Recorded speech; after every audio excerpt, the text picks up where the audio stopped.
On December 16, 2012, a 23-year-old woman boarded a private bus in South Delhi. Less than an hour later, that bus would become a crime scene that shook the world. But before we get there, imagine how it began. Just a quiet Sunday night in December. The cold air of Delhi, India, is crisp, but inside the cinema, everything is warm. On the screen, a tiger and a boy are adrift on the ocean, battling for survival. The film is Life of Pi, a story about hope, resilience, and finding faith in the most desperate circumstances. That night, two young people were leaving the cinema. One was a 23-year-old physiotherapy intern named Jyoti Singh Pandey. The media would later call her Nirbhaya, the fearless one. She was an ambitious young woman with simple dreams: to finish her education, support her family, and build a better future, a dream many of us share. Her companion was her male friend.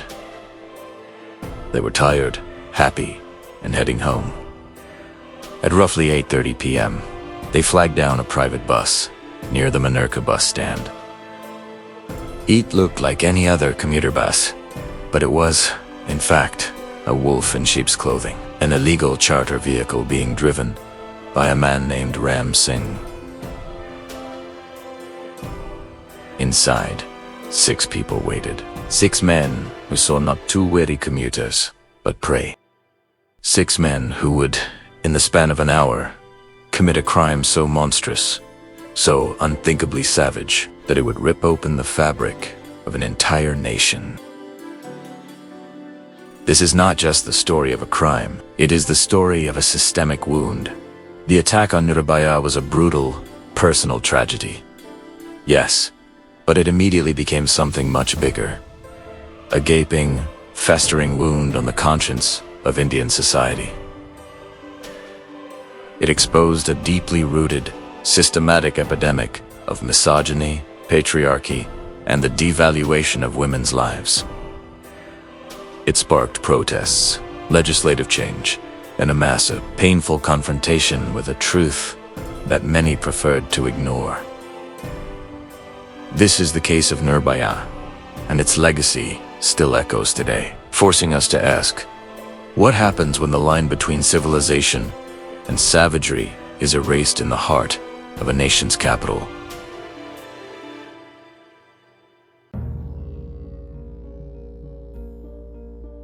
The sequence of events inside that bus defies human comprehension. The 6 men, the driver Ram Singh, his brother Mukesh Singh, Pawan Gupta, Vinay Sharma, Akshay Thakur, and the juvenile, first assaulted Jyoti and her friend.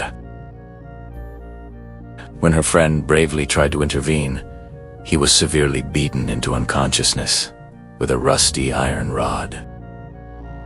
What followed was an act of torture and sexual violence that went on for almost an hour, carried out by the 6 men in a moving vehicle in the heart of the capital.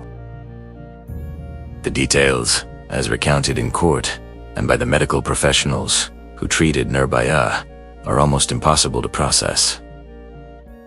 We will respect the victim by not dwelling on the horrific, visceral details of the scene. However, the level of extreme, calculated violence must be understood to grasp the public outrage that followed. The men used the iron rod, a crude, horrific weapon, to inflict internal injuries that were, simply put, catastrophic. Medical teams at Safdarjung Hospital, where she was first rushed, were stunned. One doctor later described her condition with a chilling statement: "Nothing they had never encountered. Injuries of this nature in medical history are calling the damage unprecedented." The level of savagery indicated an intent not just to sexually violate, but to utterly annihilate her as a human being. The violence was an expression of total, unrestrained power. After the attack, the men stripped them both of their clothes and threw them out of the moving bus onto the road near a bridge. For her friend, He was alive, but gravely injured. For Nirbhaya, the desperate battle for her life had just begun. She was moved to Mount Elizabeth Hospital in Singapore for specialized treatment. For 13 days, the entire country held its breath, praying for a miracle. But the damage was too severe, the loss of blood too extensive, the internal trauma insurmountable. 2 weeks after the horrific attack, on December 29, 2012, Nirbhaya passed away from her injuries. She left with dignity after giving her final statement to the judge. Her family, meanwhile, had to make unimaginable sacrifices in their dogged, relentless pursuit of justice. They were eventually forced to sell their house to cover the mounting legal costs, travel expenses, and simply to stay afloat during years of court battles. This was a raw, immediate demonstration of the financial burden and sheer exhaustion of seeking justice in a slow, bureaucratic system. The victim's family, in effect, became victims of the legal system as well. The initial public reaction was immediate and volcanic. Within hours of the news breaking, the streets of Delhi, particularly near India Gate and the president's residence, were choked with protesters. Tens of thousands of people, some estimates say over 50,000, took to the streets. They were not just protesting a single crime. They were protesting decades of indifference, a culture of silence, and the pervasive lack of safety for women. This was an expression of collective trauma and fury. The message was clear. Enough is enough.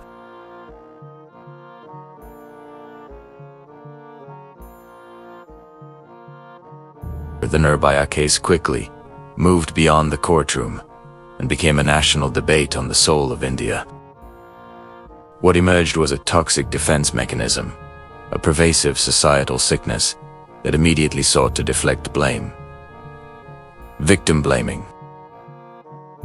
This phenomenon was tragically showcased by the statements of the defense and surrounding commentary. Shockingly, one of the accused, or his representatives, suggested that Nirbhaya must be held responsible because she was outside the home late at night. The defense lawyer, in a notorious documentary, even stated that the victim should have quietly complied with the rapists to save her life. This twisted logic suggested that a woman's movements, her clothes, or her timing somehow dictated her right to safety. This argument is not just morally repulsive, it is a profound failure to understand the concept of consent and human rights. It's an explicit attempt to shift the entire burden of the crime from the six-armed, violent aggressors onto the injured victim, perpetuating a dangerous myth.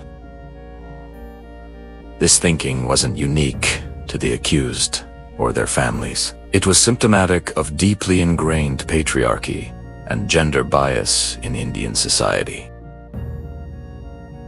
In this cultural context, women are often viewed as secondary citizens, where their value is tied to their adherence to strict societal norms, norms that demand they stay indoors after certain hours. The underlying message is that a woman who steps outside those boundaries forfeits her right to protection.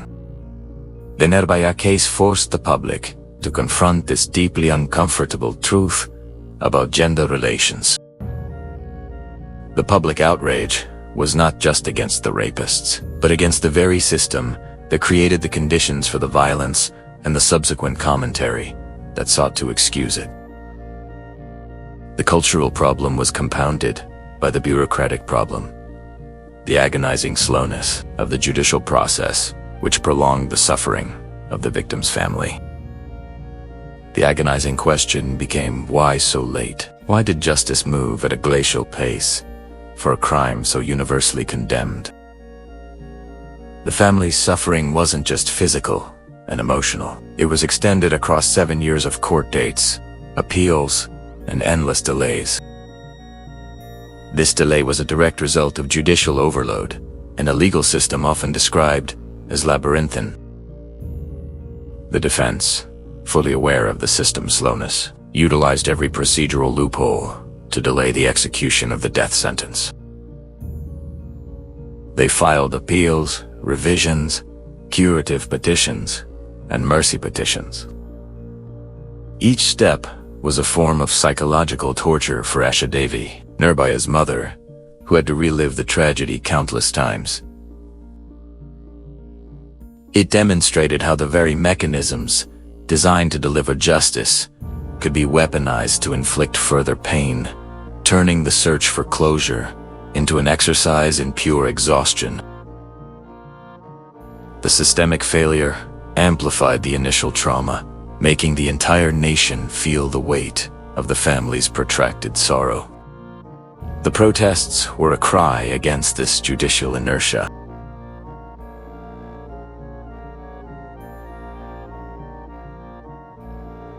The judicial process in the Nirbhaya case was an extraordinary test of endurance. The legal fight against the four major accused, Mukesh Singh, Pawan Gupta, Vinay Sharma, and Akshay Thakur, took an astonishing 7 years. This timeline included every tier of the Indian judiciary, a relentless battle where the accused used every legal delay tactic available. The long wait became a central theme of the national conversation, symbolizing the gap between the speed of public outrage and the sluggishness of institutional justice. The sentencing phase required the application of the death penalty, a punishment reserved in India for the rarest of rare cases. The Supreme Court, in upholding the death sentence, meticulously detailed the unprecedented cruelty of the crime, arguing that the depravity and extreme brutality shown by the men fell squarely within this category. The court stated the case had shocked the collective conscience of the country. The hanging of the four men in 2020, while controversial globally, was largely seen within India as a necessary, definitive step. A powerful, albeit delayed, demonstration that the system could eventually deliver justice, even if it took years of exhaustive legal maneuvering. This final act was a powerful moment of closure for the nation, but it highlighted the immense cost of justice. But the true, enduring legacy of the massive public pressure was the legislative reform. The protests forced the government into a state of undeniable action, leading directly to the Criminal Law Amendment Act of 2013. This amendment brought about seismic changes to the Indian Penal Code. It increased the quantum of punishment for sexual offenses, introducing harsher penalties for rape and aggravated sexual assault, including the death penalty, in rare instances. Crucially, for the first time, it legally defined and criminalized acts like stalking and sexual harassment in public spaces, workplaces, and online. This was a profound shift, acknowledging that crimes against women start long before physical assault, and that non-contact offenses are serious crimes requiring legal deterrence. It clarified the legal definition of consent, making it unequivocally clear that no means no, and that the absence of physical resistance does not imply consent. Furthermore, pressure led to the establishment of 1023 fast-track courts across the country, specifically to handle sexual offense cases. This was an urgent attempt to combat the chronic judicial delays and ensure victims did not have to wait years for a verdict. The very infrastructure of justice was reshaped by the tragedy, symbolizing a constitutional commitment to protecting women. However, the case also highlighted a significant controversy: the fate of the juvenile suspect. At the time of the crime, one of the accused was under 18. Under existing law, he could only be held in a correction facility for a maximum of 3 years, regardless of the severity of the crime. He was released in 2015 after serving his term. This release sparked widespread anger and public debate, as many felt that the punishment did not fit the heinous nature of the crime. This intense public outcry directly led to a significant amendment of the Juvenile Justice, Care and Protection of Children Act, which now allows for juveniles aged 16 to 18 to be tried as adults in cases of heinous crimes. The system was forced to bend and change under the weight of Nirbhaya's suffering and the nation's demand for greater accountability. The case forced India to redraw the legal lines surrounding childhood and criminality.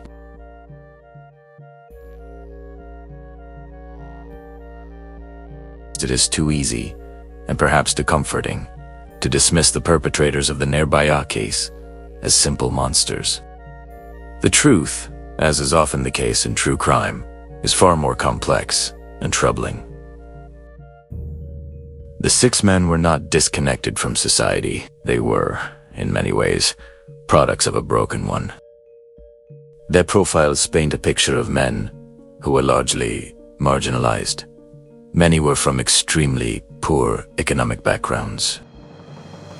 Most had low levels of education and worked in menial, low-paying jobs: a bus cleaner, a fruit seller, a driver. They existed on the fringes, often subjected to a culture of endemic violence and misogyny. This background, while not an excuse, provides a crucial context for analyzing the mindset that leads to such extreme brutality. This analysis, which attempts to justify the origins of the crime from a sociological perspective, is vital. It is not to offer a justification or a defense for their unspeakable acts, but rather to understand how a cycle of poverty, illiteracy, and deeply embedded patriarchal norms can cultivate such utter dehumanization. The collective nature of the assault speaks to a shared pathology, where group dynamics reinforced a sense of entitlement and impunity. For these men, women were objects, not equals, and the law was a distant, toothless threat. The core psychological analysis revolves around a sense of entitlement, the belief that their lower social status somehow grants them the right to exercise power and control over others, especially over women who represent aspiration, freedom, and a modern way of life. The extreme violence was not merely sexual. It was a furious, destructive expression of rage against their own marginalization, directed at a woman who dared to occupy public space and pursue her own future. The bus, normally a symbol of connection and travel, became a cage and a stage for a desperate assertion of dominance. When we label them simply as monsters, we miss the opportunity to analyze the societal factors: the poverty, the lack of education, the pervasive culture of patriarchy and violence that allowed such a warped view of women to take root and flourish. The goal, as part of any responsible true crime documentary, is to find a foundational, sociological solution that addresses these root causes, not just an emotional release through punishment. The real monster is the culture that cultivates such dehumanization and the systemic failure to address the plight of the marginalized.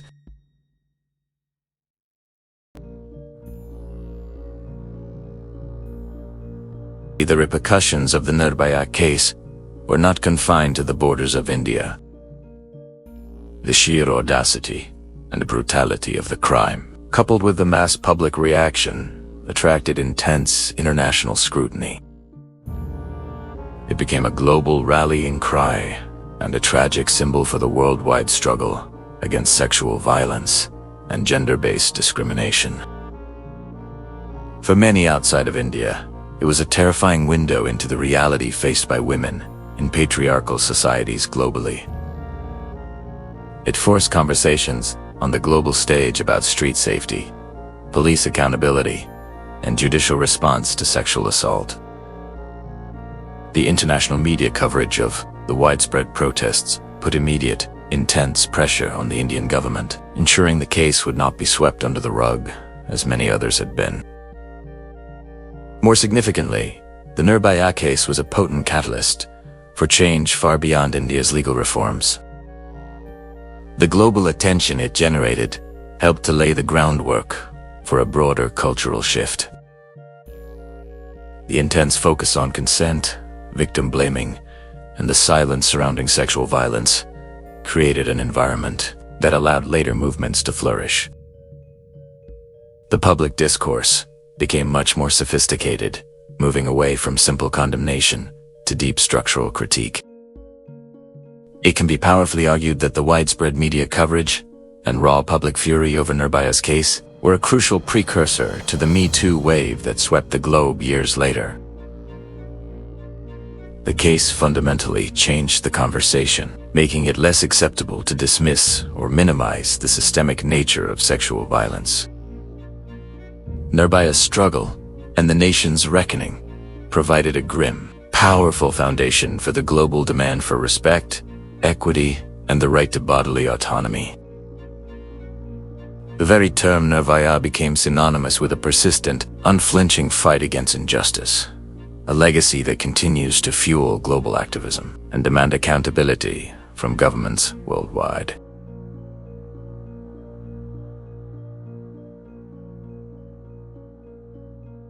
A decade and a half later, despite the seismic legal changes and the executions, the core reality remains sobering. The fight for women's safety is far from over, as the harsh statistics continually remind us. The number of reported rape cases remains tragically high, often around 31,677 annually. This figure is surely an underestimate, given the persistent fear and stigma. Worse, the conviction rate for these crimes hovers at a disheartening 32%.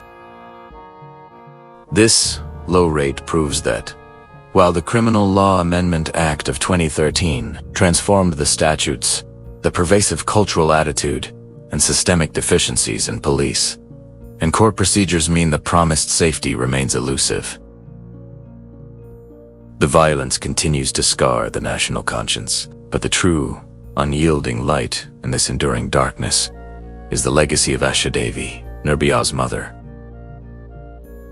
She transformed her unimaginable, personal agony into an unwavering, public crusade.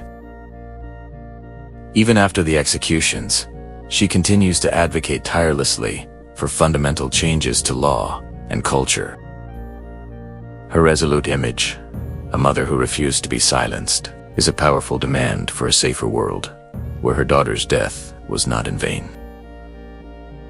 The legacy of Nirbhaya is a profound, global call for collective action, a demand that we dismantle the structures of patriarchy, challenge victim blaming, and guarantee, fundamentally, the safety and dignity of every woman, everywhere.